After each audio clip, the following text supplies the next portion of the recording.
boss. Wow. This is the best. This is really the best. When the PCB layout design is also the hardware engineering, this is the best way to succeed it. So let's go on. We have the schema. The schema is a paradise. It looks great. But we don't see the pins even for the VCC and GND pins. We don't see the supply. We make them invisible. And that's the first mistake of the hardware engineer. You forget to talk about the return current and transfer it the right way to the PCB layout design. So this is my main target today in these 40 minutes. We would like to make it fly, but we crashed. We crashed as a result. We have the eye pattern closed. We have EMI, and we have also noises everywhere as a result of reflection. So the reason is snakes. Let's identify the catch and catch the snakes. If you catch them at the right time, before transferring your information to the PCB layout designer, you will succeed maybe the first time. Better than God. Wow. I'll be punished tonight, for sure. Okay, so what are the snakes? The return current path is the hidden parts of the signal path. And what we would like to talk also about material, the dielectric constant and loss tangent of the basic dielectric, the resistance and inductance of copper conductors. I'm sure you are all familiar with this subject.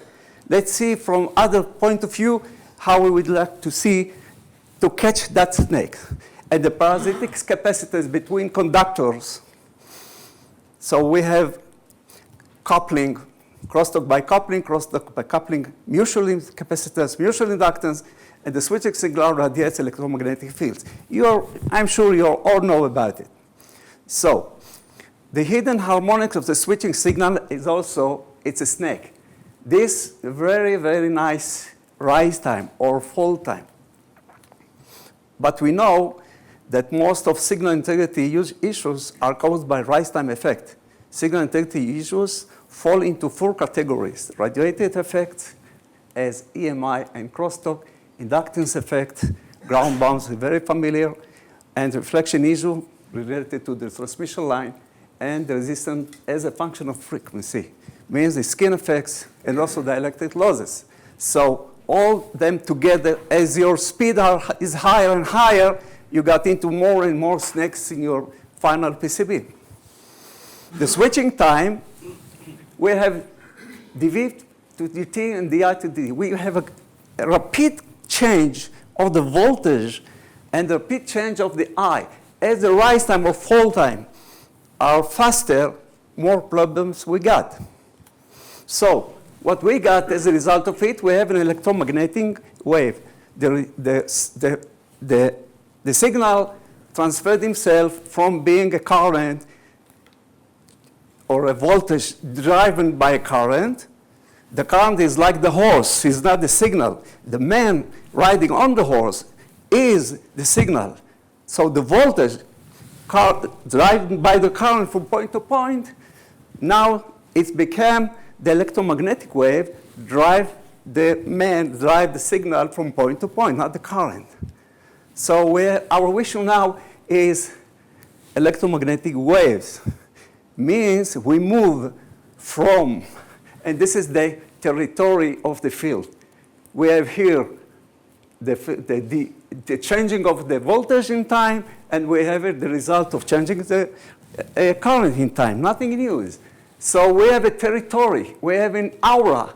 So if you see here microstrip, the conductor is outside on the surface layer, and here's the internal layer, like a strip line. So we can see here the aura of the signal. We have to think about it. Of course, it's caused during the switching time, the rise time and the fall time. So we move from Kirchhoff laws, from Ohm law, we move to Maxwell. So a different world, different world. The resistance is not important anymore for the return current. Only the impedance means the capacitance and the inductance. So what is the genius of Maxwell? He didn't saw a physical effects, and then he made a theory about it, as Gauss, as Faraday before, as Ampere. He made the opposite direction. He saw mathematics and built a new physics called transmission line theory. So he was the first to say electromagnetic wave. Nobody heard about it or write about it before. This is the genesis of Maxwell. So he took all this and make a collision between them. So he said an electric current causes circulation of magnetic field. And changing the magnetic field in time causes circulation of electric field. And changing of electric field in time causes a magnetic field. So we have this electromagnetic wave. What is the electromagnetic wave?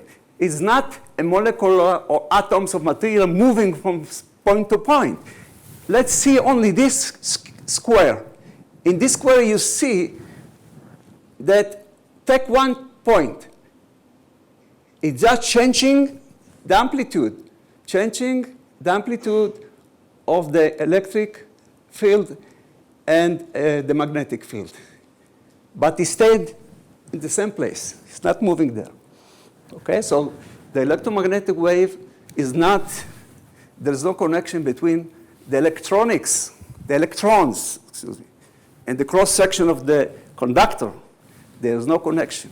The electromagnetic wave in his speed, that is about half of the speed of light. Okay?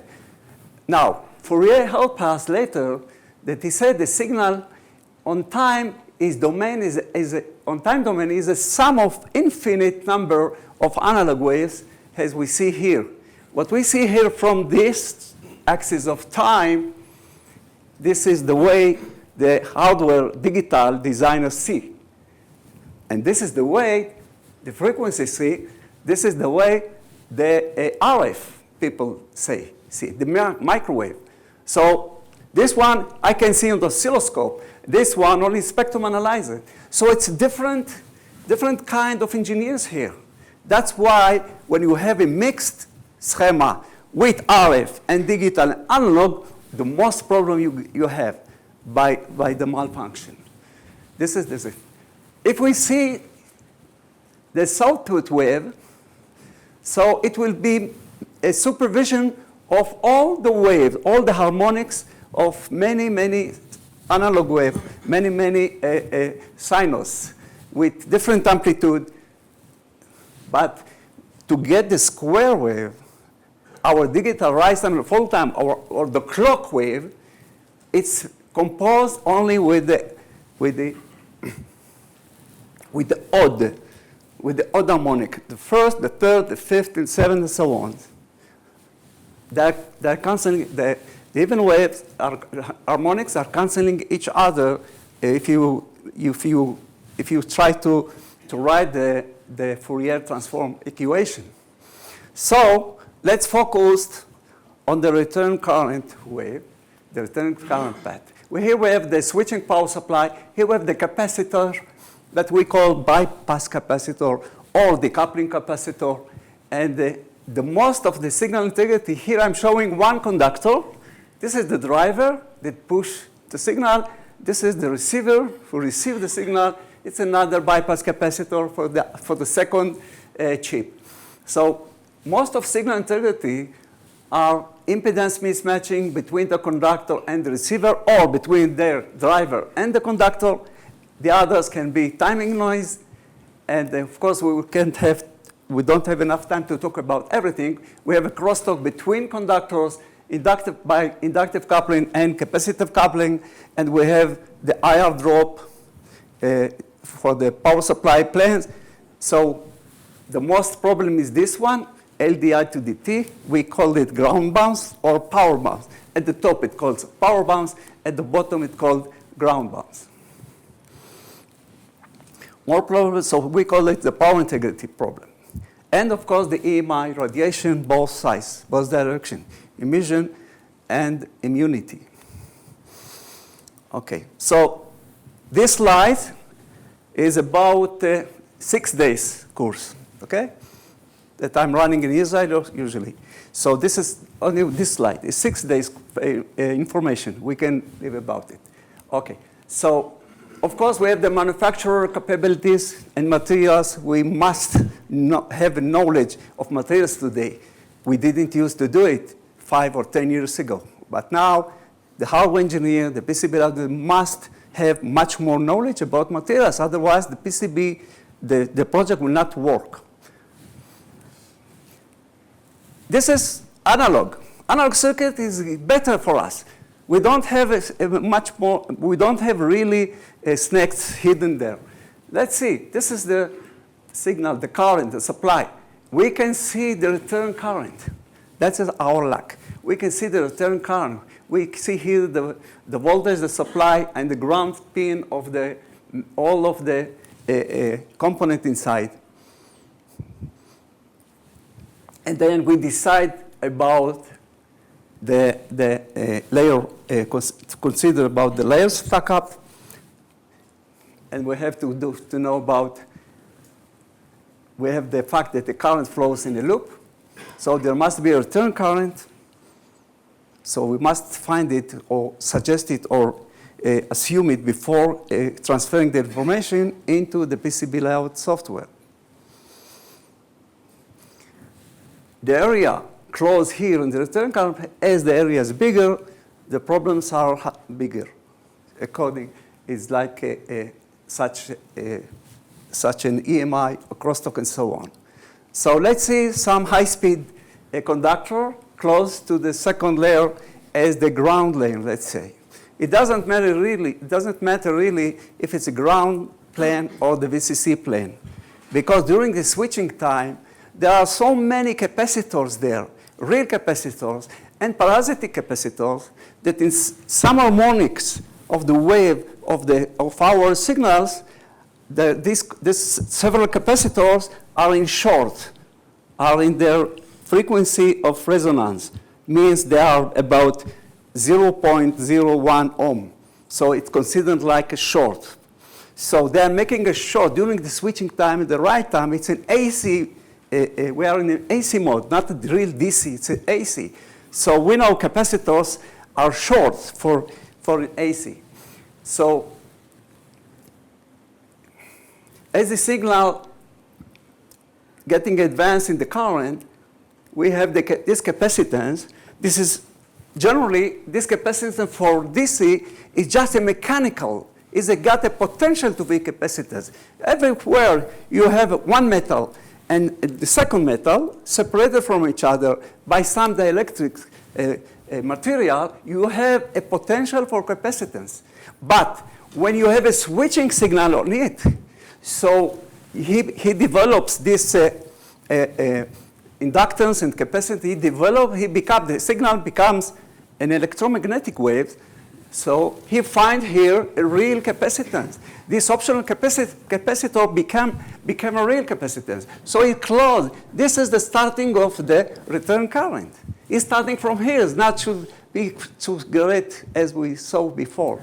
So as the signal is moved along the transmission line, in each point, the capacitance became real. And this is the return current path. So the return current path has no other option than to close the loop through the ground or VCC plane that he is attached to it. There is this capacitance.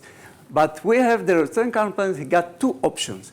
At the DC, he chose the most shortest way as resistance. So this is the way he will be back to here. But during AC, and we are talking about rising time and falling time, we are on that mode, he will be exactly as a mirror image underneath the conductor. That means that when you, as a PCB layout designer, start to route your conductor, this is the way back for the return current path. So at high speed, you can trust this is this. Of course, he got some resolution to the right and to the left. And if we have this kind of mode, so we have to take care that one digital signal conductor will need to go over a split plane. So it must find a way to close. Otherwise, there's no, the signal will not arrive from the driver to the receiver unless he got some closing loop during something. It can be through the power supply outside of the box of electronic box. But then it's radiate because the area closed is very huge. Of course, it's radiate. So he will make much bigger a loop of that. So the rise time will be decreased. And of course, this kind of area will cause us a bigger electromagnetic interface wave. So we can't sell this product at all. Now let's see a digital schematic is today. We can see it. We also eliminated the lines. Why you need the lines? It's sure that if it's written here, TXD, and then written here, TXD maybe on that page or another, the 20th page later, for sure the database will connect it together. And the PCB layout design will see it as a line, as an airline. So why we will need to make some lines? So that is a big problem for today. We can't transfer this schema on the right way to the PCB layout design. There's a lot of hidden snakes. There's no return current you can think about it here. So you don't talk about it to your PCB layout. You talk to yourself as a PCB layout designer. So you miss the point. If you miss the point of return current part, most of the time, the PCB, the real PCB, the final PCB will fall, and you'll need another version. Okay, so no visible power plane, power supply pins, no return current path, and no visible loops. You can't see them. As a result, the R&D engineer fails to communicate essential information to the PCB designer. Okay, so let's see about 6 slides about the option of the return current path. We will take microstrip over ground, microstrip over a VCC, high to low, low to high, and also for a strip line. Okay, let's start with to see the parts we are talking about. We are talking about driver and receiver. We have the conductor, the VCC plane and the power plane, the ground plane, and the capacitors around. Each receiver got here C input. You can find this value of the C input from the data sheet of the each one. So let's take now a look about the return current path during the low to high transition. As we assume it's a microstrip, means the conductor is the surface line. Let's say layer number 1, and the layer number 2 is the ground plane. Okay, so this one is, as we see in the figure, is not really there. It's somewhere here, but it's more for the intuitive understanding to put it like that. Okay, so we have here the bypass capacitor, the driver, and the receiver. So we go low to high. When we go to low to high, the current comes from the VCC plane.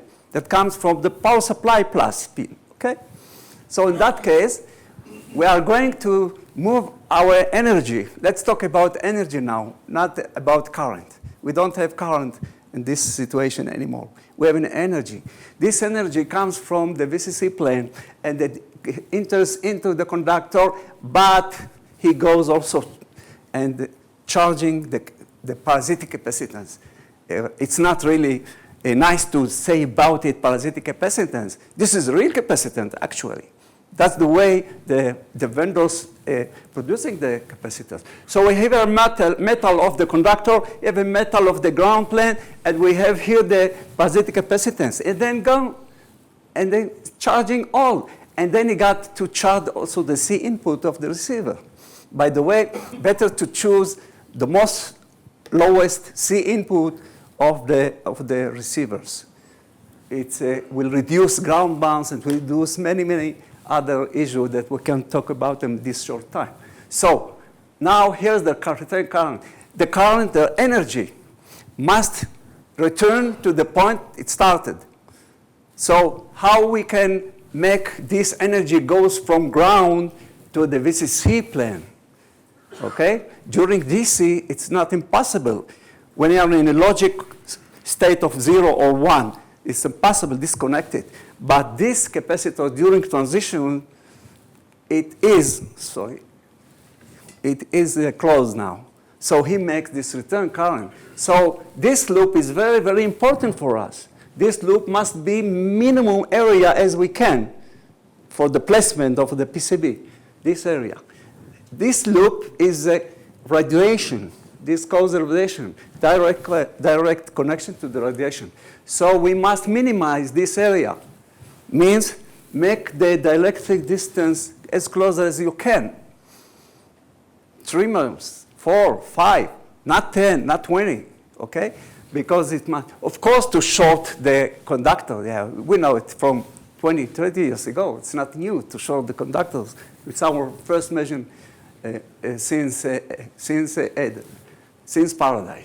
Okay, so now, as a result, the bypass capacitor became a current source, okay? A current source for this loop. So he has a good rule to help us, and choosing the right one is very important, okay? If 20 years ago we put 100 nanofarad, it's not the same like today because they change. All the electronic components are changed. A huge change of this semiconductors technology. So maybe 1 nano is better than 100 or 10, or maybe you need 2 of them or 3 of them, okay? So we must be very generate to give more capacitors here. As more as you put capacitors, is better for the PCB to work, for the product. Now, let's go high to low. High to low, we go down. When we go down, this capacitance is discharging. When he feel, we got here 3 volt now from the from the last slide. We got 3 volt charge here in the capacitor. Now when he fall to 0, he discharging. This is what he do. This is the rule of the capacitors. And also from the C input, discharging. Where it goes?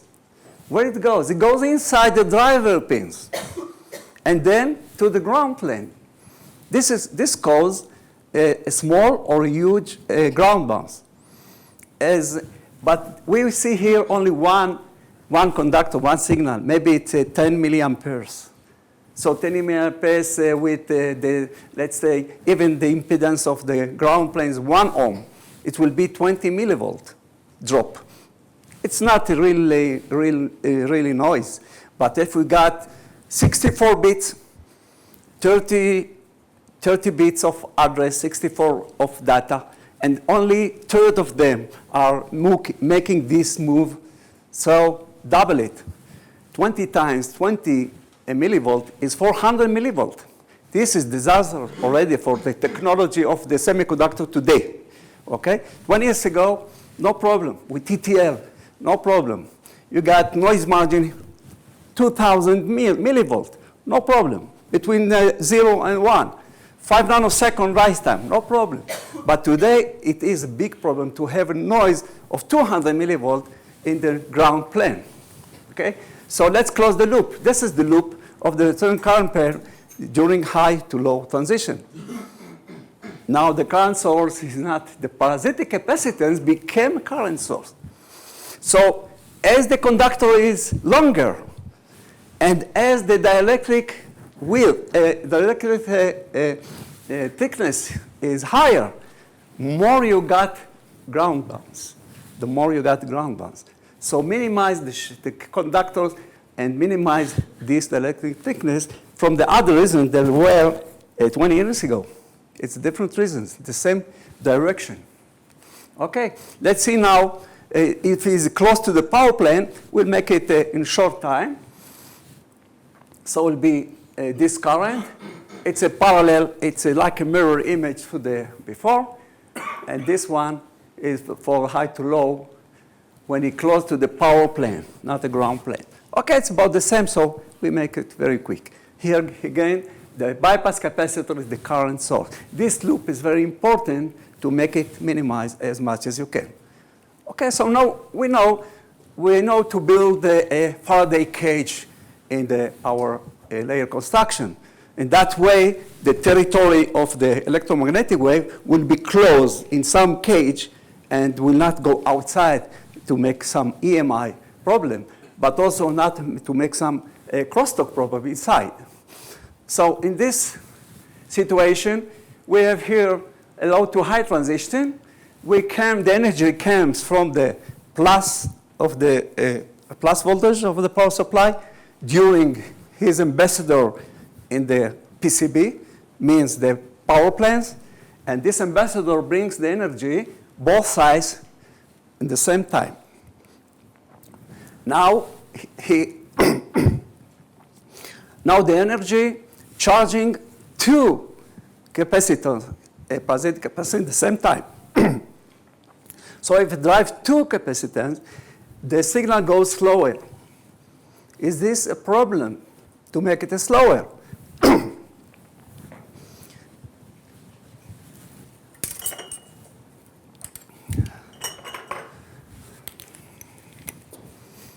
So you had 30 minutes to think about this question.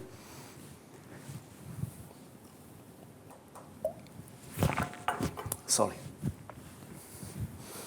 Well, it is not important as long as you route all the data, the same address bus, in the same situation. Better in one layer, of course, but it's impossible. So when you do it in two layers, you must give them the same situation, means the same impedance and the same propagation delay time. Okay? So you must make it the same situation. We will see it in the last slides later. So we have here two positive capacitance, and here's the return current part. Okay? So we got here two loops. Minimize them as you can, as much you can. And the current source is the bypass capacitors, and so on. Okay, so let's see what's going on from high to low.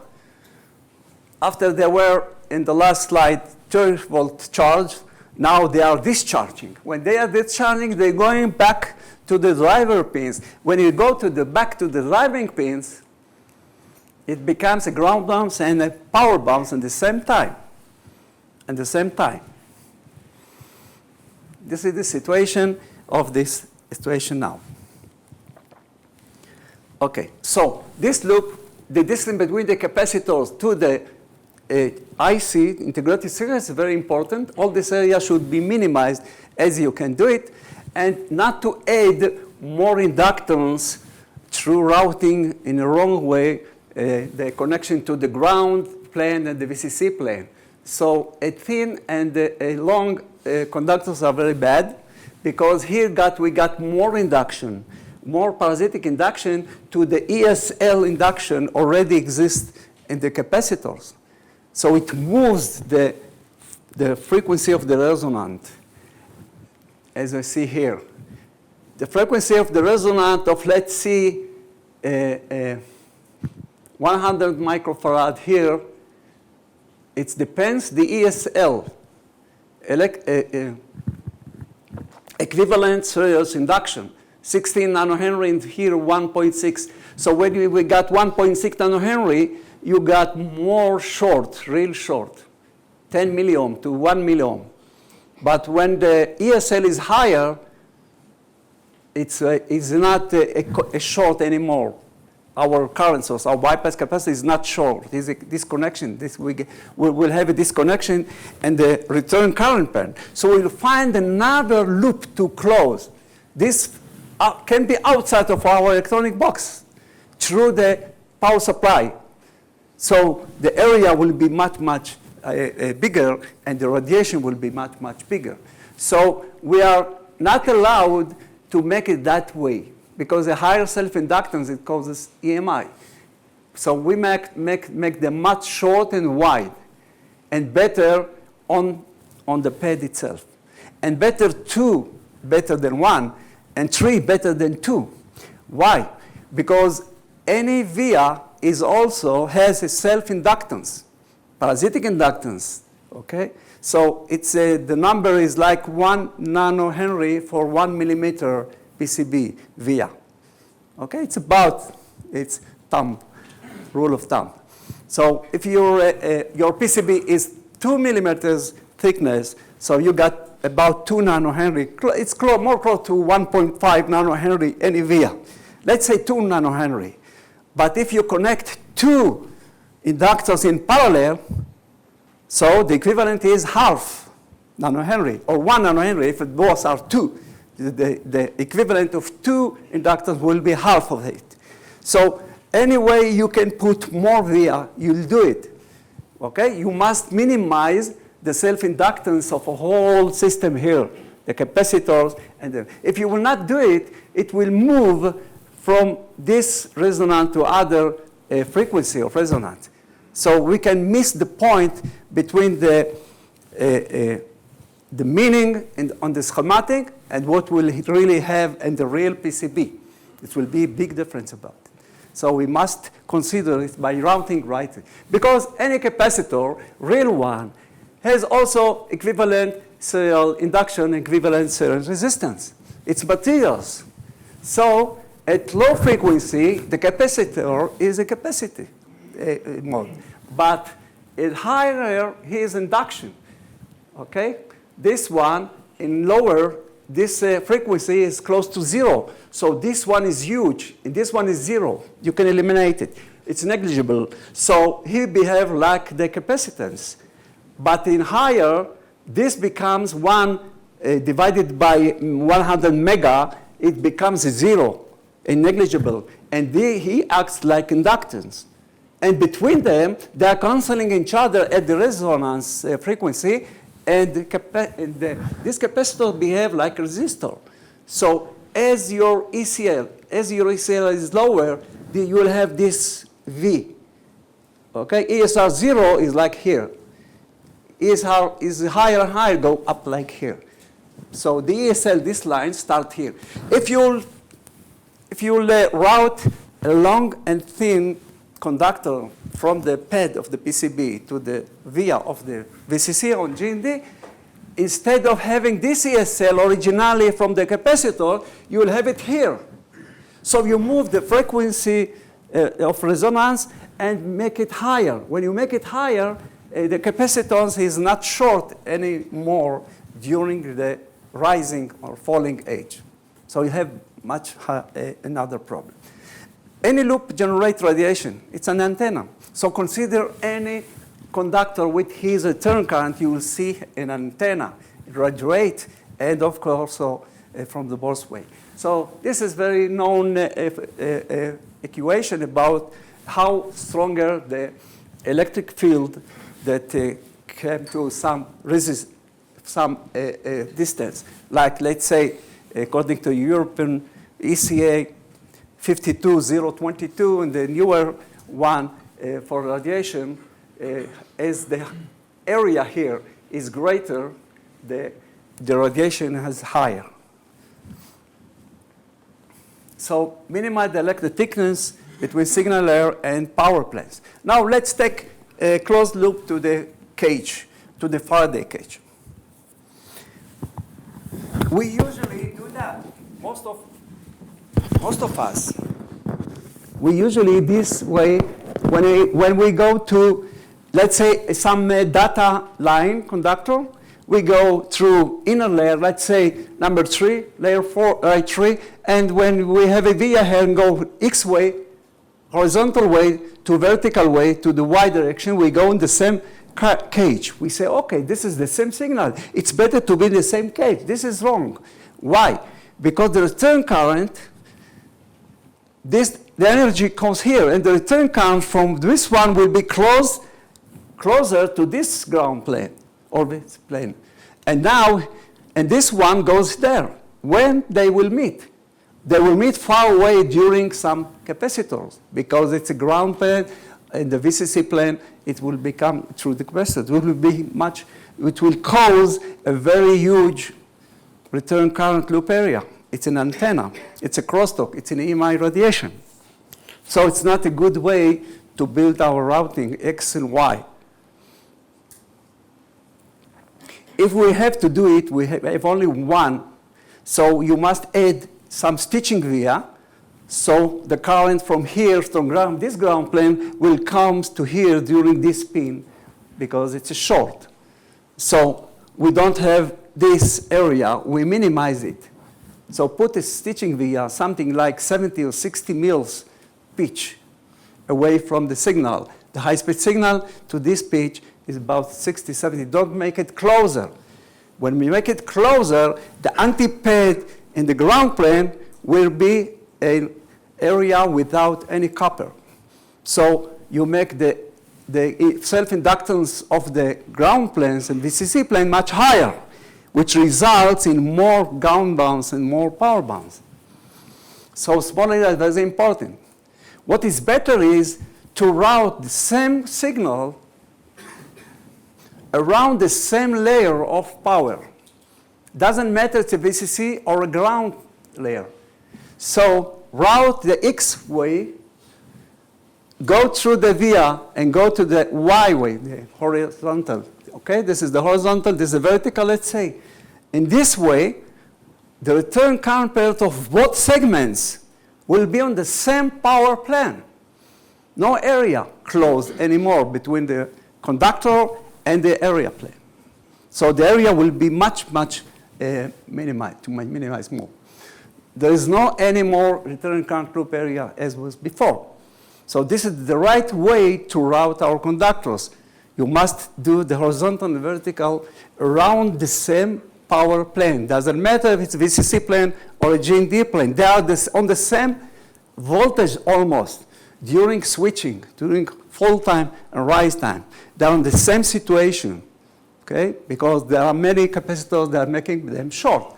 So the return signal current at this via pops between the top and the bottom surfaces of the solid reference plane by passing through the clearance hole. Of course, if you can make it a buried via is better. Don't be afraid of buried via. Don't be afraid of blind via. They are making our signal integrity much better. Of course, our power integrity.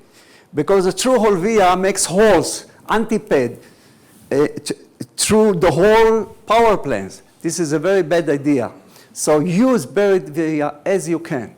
Don't be troubled with the cost of the PCB, okay? Because the cost of making a second version, third version, by not using that will be much higher, okay? So make the buyer this trouble of the cost of the PCB, move it to the buyers. It's not your consideration. You're engineers, okay? So nobody will have some price for your company by making its lower cost of the PCB. But we will be very punished if it will be the third version. So think about yourself and waste maximum you can for the PCB cost, okay? Make it better during this. Let's see it from the side. If the signal starts here from some component and it goes to here, the return current comes to here. See, so on the lower side of the power plane. The power plane can be 1 ohms or 2 ohms. Let's say 60 microns. They will be in the heat. It's a result of a skin effect. And they will come through here and will go to this. So it is a good situation that the return current of this part and this part are on the same plane. Now let's see this one, that it goes to the other surface layer, to the print side. So the return current comes to here, and it will go to here if you make the stitching via. So the stitching via helps us to minimize, otherwise it should be come to here, and you'll find some via pin or some capacitor to go through it. Okay, now let's see how we can, I always start in the certain line, I always start to to design my construction in the central line. And so what you can do it here, around it is 2 ground plane, VCC plane, or maybe 2 signal. Let's say we have we have here this Faraday cage. For 1 signal goes to vertical and to horizontal. That's the way we don't have to do it, because the return count will be huge. The return count of this will be here, and this will be here. So the right way is to build it in this way. Let's go. The signal goes from the bed of the surface layer into the layer number 3. And then a buried via or a true via if you want to save money and make your project to make another version. It's your decision. So this is the best way, because here we got this one goes through here. Let's say this is a very short one. Okay, we can negligible it. It's very short, 200 mils, 300 mils. It's a lumped circuit. We don't. It's not a transmission line in any way. This one is maybe 2 inch or 3 inch. This is transmission line. So during the switching time, we have the return current here, and this is the horizontal. This is the vertical. The return current will be here on the same plane. So this is a better way. And this one, another signal. Signal number 2, another one. He will come to here and here. So in the same Faraday cage, don't use the same signal. Use different signal. This will be vertical. This will be horizontal, but for different signals. There is no connection. So it will be a better behavior, because this signal will be wrapped around this plane, and this one will be the same plane. No big area. Or we have here what we call balanced strip line.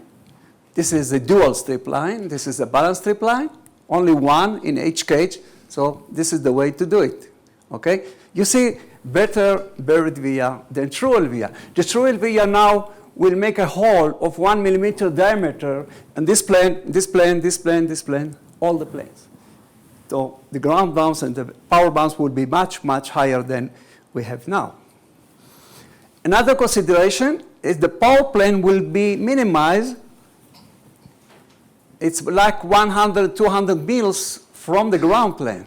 The power plane will be minimized to make all the electric fields here to be closed in the territory will be inside our PCB, not outside the PCB.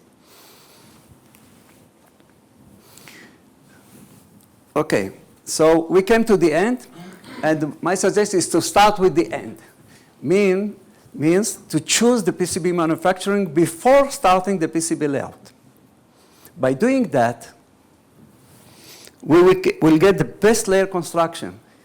We will suggest them our idea about the construction, and they will give us a feedback.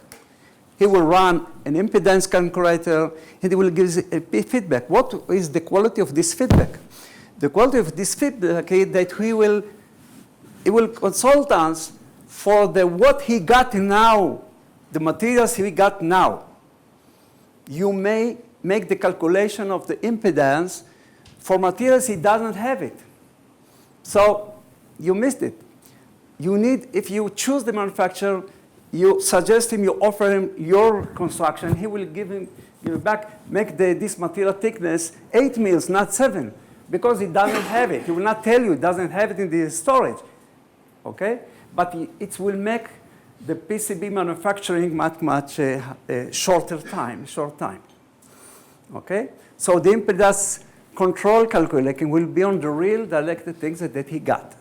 Maybe he got epsilon, a dielectric constant of 4.2 that you made your calculation for 5 mils thickness of the dielectric. But he got 5 mils dielectric thickness, but it's not 4.2, it's 4.5. So it makes difference in your result of your characteristic impedance, or the opposite way. So it's better to choose the manufacturer before starting and having the layout, transferring the information to the layout process will be considered by the manufacturer, what he got now. So you got the exact dielectric constant, the exact loss tangent. If you are higher than 1 gigabit per second, so you must consider the loss tangent dissipation factor of these materials. And using the minimum true hole vias diameter to improve power integrity. Okay. Please make a, thank you.